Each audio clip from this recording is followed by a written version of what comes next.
पहिलं जे काम झालेलं आहे तिथून तर इथपर्यंत किती फुटाचा आहे तो? 5.5 मीटरचा आहे. आणि आता यांनी केलाय किती? 4 मीटरचा. आता मला सांगा, जर इथं 5.5 मीटरचा रस्ता आहे, ऑलरेडी तिथं आधी काम झालेलं आहे, तिथं तुम्ही हा 4 मीटरचा रस्ता करून म्हणजे असं झालं भीक नको पण कुत्र्यावर. हा म्हणजे हा रस्ता 4 मीटरचा करून उलट आम्हाला अडचण झाली. आता हा रस्ता इथं वरती सांगा, आता इथून गाड्या इथं बाजूला आली का गाडी पलटी होणार आहे, अपघात होणार आहे. आणि बघा एक याच्यामध्ये 2 गाड्या जातील का? हे दाखवा, 2 गाड्या जातील का? इथून नाही जाऊ शकत.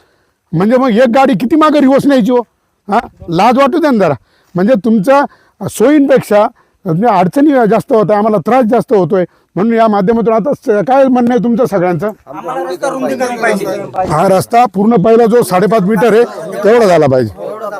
हा, म्हणून आता या माध्यमातून माझी मान्य जिल्हा परिषद करते का इकडे PWD, मी माझी त्यांना या माध्यमातून मागणी आहे. आणि आमदार साहेबांना सुद्धा या माध्यमातून माझं आव्हान आहे की आमदार साहेब, आपण आता गावोगाव जे रस्ते घेतो, ज्या रस्त्यांचे एस्टिमेट बनवतो, ते आधी ग्रामस्थांना विचारा.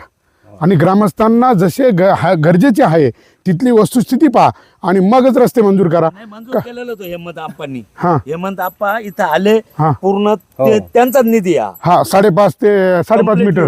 बरं, मग नंतर मग याला 4 मीटर केलं कोणी? मग वरतून सिस्टिमेट आली अशी का मग 4 मीटरच करा. आणि फायनली तो 5.5. अरे पण 4 मीटर मध्ये गाडी या 2 गाड्या पास होणार कशा? अरे शेतकऱ्याच्या मालाने भरलेला पिकअप आहे, म्हणजे तुम्ही आमची सोय कराऐवजी तुम्ही गैरसोय करू राहिले. अजून 1 फूट थर वाढणार आहे. हा, अजून 1 फूट थर, 6 फूट, 6 फुटाचा. म्हणजे त्याची हाईट किती होणार आहे आता? हा, आणि मग गाडी डायरेक्ट पलटी होणार. जर समजा तिकडे डबल गाडी गेली तर इकडे डबल गाडी जाणार नाही. इथं गाड्या म्हणजे इथं टमाटाच्या रेग्युलर गाड्या चालतात, शाळेच्या विद्यार्थ्यांच्या रिक्षा चालतात. वाढून नाही पाहिजे, फक्त तळ्यापुरता खालचा डॅमचा रस्ता 5 फुटी पाहिजे. शेतीसाठी सतत येत 5.5 फुटाचा. असतात. नाही, माझं या माध्यमातून तुम्हाला सगळ्यांना एक आव्हान आहे. आता हा जो डॅम पासून तिकडे जो रस्ता तिकडे रस्त्याला त्या मेन रस्त्याला लागतोय ना, तिथपर्यंत हा रस्ता पूर्ण 5.5 मीटरचा बनवा. तरच बनवा, नाही तर बनवू नका. नाही तर मग फक्त कागदावर रस्ता आणि जो पैसा तुमच्या घरी.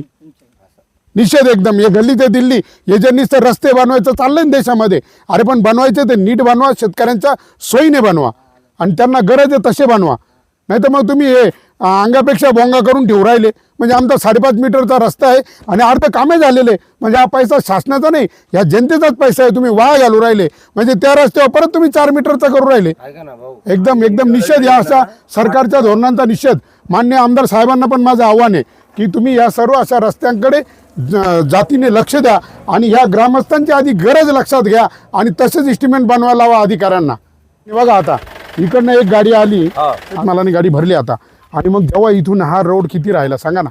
आणि मग जर तो 5.5 मीटरचा जो आधीचा होता तर 2 गाड्या पास होत होत्या. तुम्ही आता हा जो गोंधळ घातलाय ना, हा म्हणजे आम्हाला तुम्ही उलट गैरसोय करताय. म्हणजे आमचा जुना जो रस्ता होता तो बरा होता.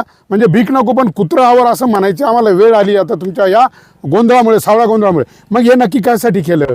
काही पैसा वाचवलाय का? म्हणजे फक्त रस्त्याची लांबी वाढवण्यासाठी रुंदी तुम्ही कमी केली. अरे पण त्याच्यात आमची गैरसोय होते ना. मग तुमच्या या टक्केवारीमध्ये हे लफडं झालंय का? म्हणून मी या माध्यमातून आवाहन करतो की हे जे काही संबंधित अधिकारी आहे त्यांनी इथं शेतकऱ्यांकडे आधी या, त्यांची गरज लक्षात घ्या आणि त्या गरजेनुसार यांना रस्ते बनवा. नुसतेच तुमचे बिल पास करायला, ठेकेदार माजवायला आणि तुमचे खिसे भरवायला काय रस्ते बनवू नका. जय जवान, जय किसान, जय जवान, भारत माता की.